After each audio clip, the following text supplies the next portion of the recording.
Gereelde kykers sal weet dat ons ook elke jaar verslag lewer vanaf die wêreld se strafste motorsportwedren, die Dakar woestynren. Soos in 2020 as ook in 2021 het die 2022 weergawe weer eens in die Koninkryk van Saudi-Arabië plaasgevind. Die plek is eenvoudig enorm en beskik oor meer as genoeg woestyn om resies van die soort te kan huisves. Maar die 2022 weergawe was spesiaal vir 'n heel ander rede. Onthou julle toe ons verlede jaar die nuwe Suid-Afrikaanse Hilux se geheime toetssessie in Namibië bygewoon het? Wel, toe het ons gesê dat die Hilux het 'n nuwe petrol turbo engine, 'n langer skokbrekers en reuse 37 duim wiele. En dit was toe inderdaad 'n bakgatplan en een wat goed vir die Suid-Afrikaanse span gewerk het.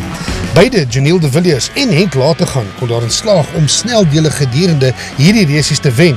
En na so wat 6000 km en 12 sneldele was dit inderdaad 'n trots Suid-Afrikaanse Hilux wat weer eens daarin kon slaag om die wedren algeheel te wen. Dit was ook die tweede keer dat die Qatari Nasser Al-Attiyah die wêreld se strafste ren kon wen van agter die stuur van 'n renmotor, wat sommer net hier aan die ander kant in 'n werkswinkel langs Kyalami gebou is.